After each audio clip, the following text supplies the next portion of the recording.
welcome back to the Whiteinch Centre's Creativity Connects channel. Today we've got a video from a new volunteer, Kyle, who's going to be walking us through some cooking demonstrations over the next couple of weeks. Particularly, we are looking for from you guys though, if you've got any recipe suggestions or things that he could try out, that would be amazing. So just either call this number or send them in a wee email to elenaharris@whiteinchcentre.org.uk, which is just this email address here, and he'll give your recipes a try and make a wee video about it. So I think today we've got a recipe for stuffed peppers, so if you want to give that a wee go, he's just on the video here. Alright, enjoy. Hi everybody, my name is Kyle Parada, and I am about to cook something really tasty and really simple for you, courtesy of the Whiteinch Centre. They're doing a lot of really good stuff during this pandemic, and I thought that I would help out because what else do I have to do but cook and eat? Behind the camera is my glorious flatmate, James. He is the one that's going to be filming all of this stuff. So if you have any questions about the camera angles, he's the guy to talk to. So I'm from Canada, obviously you can tell by my accent that I'm not from here, and I'm a personal chef at home to my dog, and he likes this one that we're going to cook up today quite well. And it is a Mexican stuffed pepper that has no meat in it. It's only going to be beans and some cheese, and that doesn't really count, so it's fine. So if you kind of come on in, I'll show you a little bit about what we got on display here. We got some spring greens, spring onions, something like that. They call them chives, green onions in Canada. We got the nice bell peppers. The really important part is you want something that's kind of like a cup. You want to be able to sit there with it. A taco shell, some yogurt, natural yogurt, but here's a trick. We're going to use that as a replacement for sour cream, so it's a little bit better. You can eat more of it.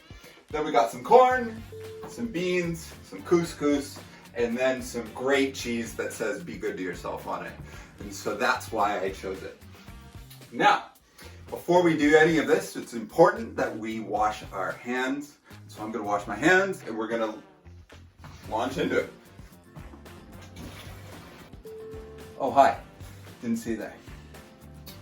So, the first thing we're going to do, this should actually all take about 20 minutes. The first thing we want to do is we want to set the oven, the undercarriage, to 180 degrees Celsius, not Fahrenheit, but just to be clear. Then what we're going to do is we're going to crack open the beans and we're going to crack open the corn. They're supposed to take about 4 or 5 minutes to get heated up in the pot. And what we want to do is we want to make sure everything's kind of flowing in a consistent manner. Any of these items, they're supposed to be easy to use, easy to find, so you should have no issue finding them in a grocery store. I don't believe anyone's hoarding any of these things. I mean, maybe the spring onions, but no one should be hoarding any of this stuff, so it should be good. Then, what I'm going to do is I'm going to turn on the hob. Fun fact, in Canada, they call the hob the stove. Probably call it the stove in America as well, but we're not Americans, so you know how it is. So what we want to do is we want to get the hob on there, take it to maybe like medium heat. I don't really know what that looks like. I'd say like half a full flame. Again, another big thing is in Canada, there's not really as many of these gas-fired ones. There's a lot of electric ones. So it's taking a little bit of time for me to figure it out, but hey, I'm a fast learner. You are too, because you're going to be able to do this real quick after it. So once you got the hob on, you can pour in the beans. I use kidney beans, traditional Mexican bean, obviously, not really, but you can use that, get that on there. Like I said, you're going to keep it stirring for about 4 or 5 minutes, and then it's going to be pretty good. It's going to be pretty ready to go.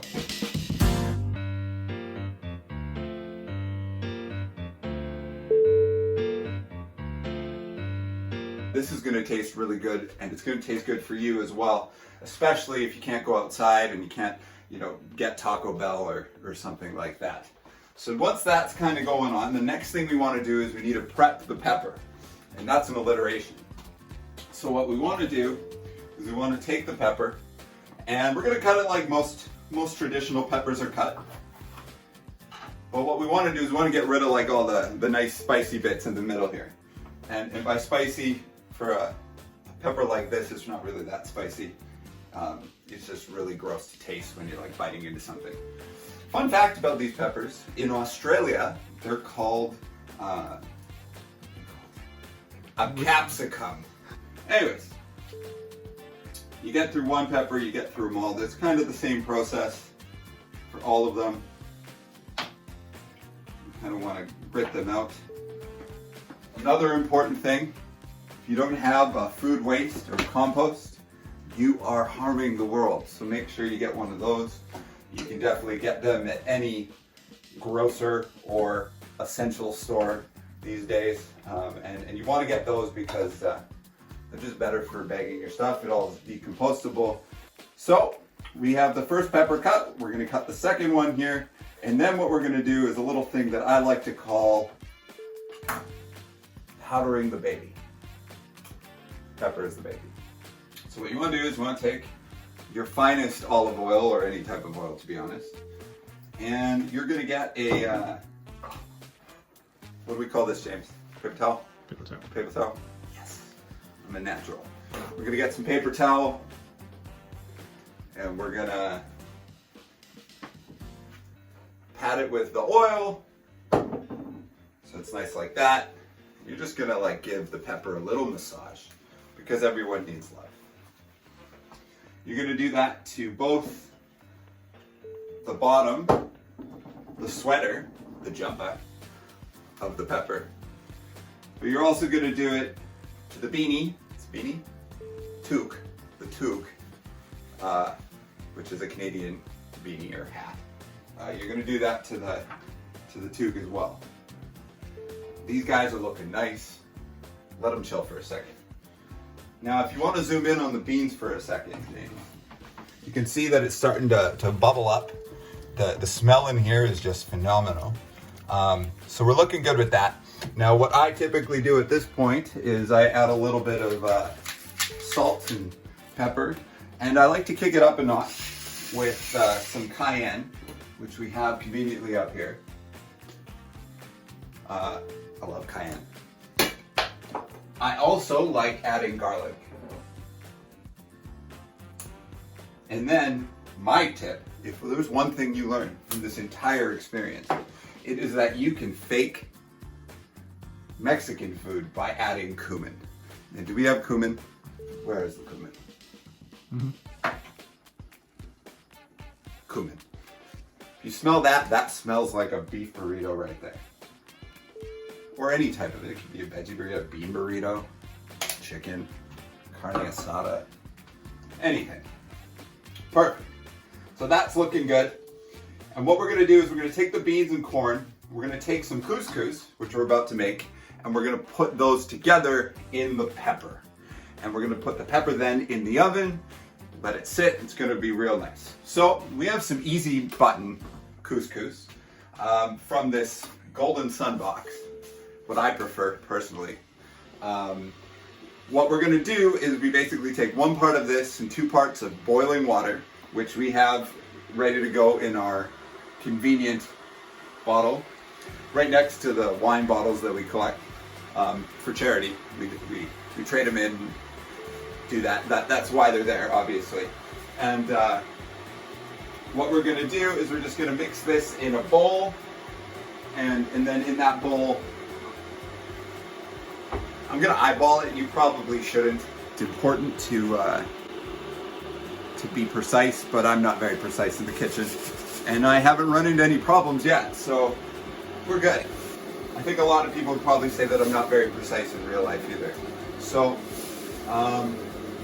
or in my everyday life. Yeah. That looks like enough. Anyways, as we're rounding third base on this delicious stuffed pepper that we got concocted here, Sounds like that's bubbling. We're gonna add that in. Some excitement in there. See, and you want it to come up a little bit more than what's actually in the dish. I'm sure that most of you probably know how to make couscous better than me, but you probably can't put this picture together the way I am, obviously, because I have experience cooking for dogs. So what you're gonna do is you're gonna let that sit for a minute or two. And what you want to do is you want to put, in our case here, you're going to want to put a lid on it. I put it on this dish. It's kind of the way we roll in this kitchen. While I cook this, a lot of really cool stuff that the Whiteinch is doing. I'm really excited to help participate and volunteer in any way possible. Maybe you'll learn how to cook something new, but at the very least, hopefully you're entertained and maybe have a smile on your face in this isolation, this barren isolation that we have to distance ourselves from other people. I'm a very social person, so it's tough for me to do this. I have a lot of conversations with friends and family back at home. I'm thankful for James because he also likes to talk, and we talk a little bit. We do puzzles together, all that kind of stuff, and then we cook. And certainly some of the stuff that he's cooked as well has been far superior to what I'm cooking. Anyways, now we're rounding.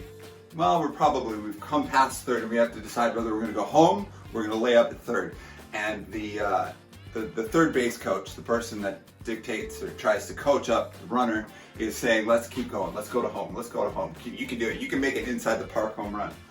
That's a baseball reference, by the way, which isn't even Canadian, but there are some good Canadians in baseball. Larry Walker, he's one. Pat Marion, he's another one. Anyways, this looks like it's probably good and saturated. And so what I'm gonna do is I'm gonna mix this in with the beans and the corn that we have. And obviously, I'm a Canadian. My dad was born in Italy, so I don't really have a good sense of portion control. We just kind of make everything that's available. And I've made a lot of bean and corn and couscous. Way more than what will ever be required in these peppers. But that's okay, because you can use it as a side, you can use it as a leftover, you can use it in other dishes, maybe a casserole, maybe you can add some noodles to it. I wouldn't add noodles to it, but you can do something else with it. There's a lot of things you can do to use the leftovers in whatever way you choose. Maybe that'll be a follow-up. Anyways, so James, if you take a look real quick, that's kind of the consistency we're going for in there. And what we're gonna wanna do is we're gonna get the peppers, the jumpers, in a ready to go position. We're gonna take out a little spoon and we're gonna do something truly groundbreaking. We're gonna take this and spoon it into the pepper. Look at that, just layered in there. Try to get a good like mix, maybe half couscous, a quarter corn, a quarter bean. Yeah, something like that. Get that like that. And what you want to do is you just want to go to the top, you just want to go to the neck region of the jumper. Then what you're going to do is you're going to take your little toques, you're going to plop them on top. You're going to make them tight, and then what you're going to find is that the beans and the stuffing is going to actually going to pop out a little bit more. And that's exactly what you want. Then what we're going to do is we're going to pop open the oven.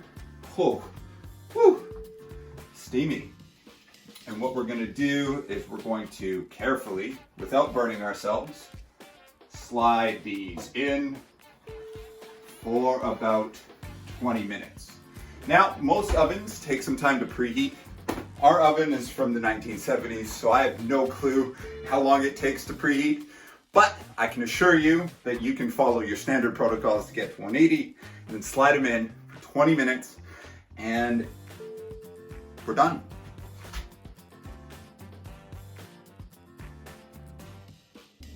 All right, so we're back. We've waited about 20 minutes now. Each oven obviously is slightly different, so you want to monitor can't just put it in there and then go off and do whatever. You're gonna have to be aware of it and maybe smell for the smell of the pepper. You want to keep an eye on it just to make sure that things don't get too wild and groovy in here. And so, if we pull these bad boys out, this is exactly what we're looking for. This is in Canada, this is what we call snow on the top of the toque on a snowy day. And so you got a little bit of some brownage on the top, and you got some weathering around the pepper itself. That's really good, and that's really what you want to see. So now what we're going to do is we're going to bring it all together. First, we're going to take some of our cheese. The cheese that I selected is, all it says on it is be good to yourself. So you be good to yourself, I'll be good to me, and then we're set. So you're gonna dabble a healthy amount on there.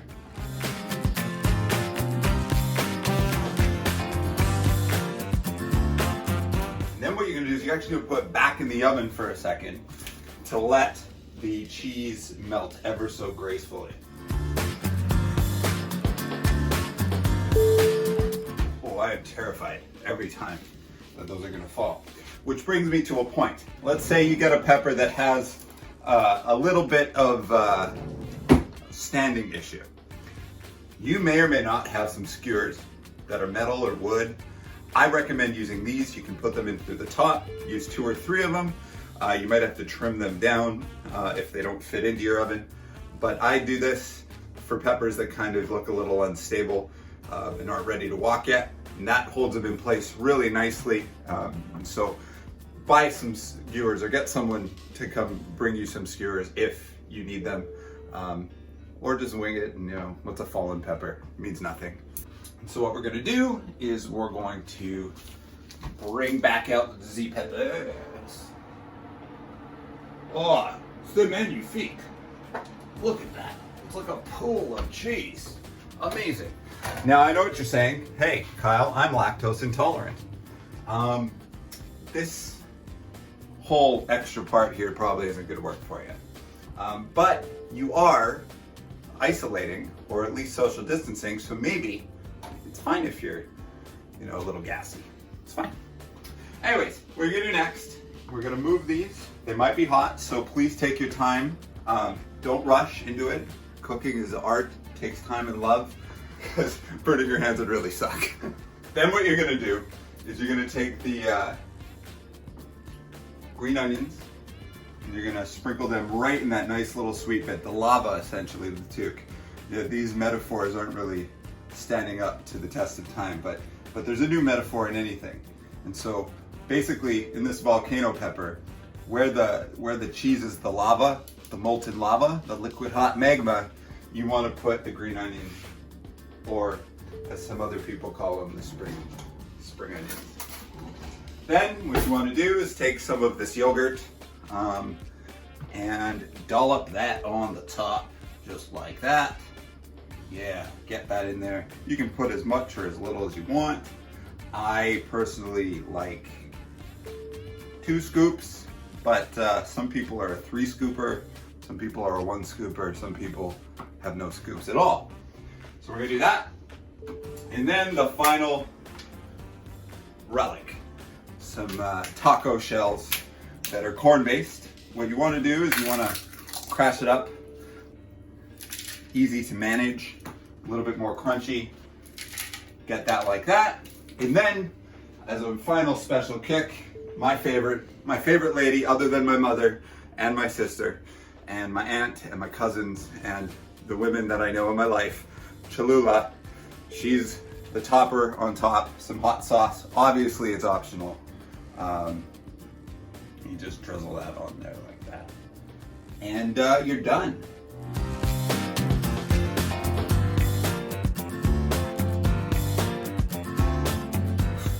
Oh my, those are tough to get at. Until next time, that's impolite. My name's Kyle. James is on the camera. Happy social distancing. This is so good I can't even think anymore. Take care. I hope you enjoyed it. Goodbye.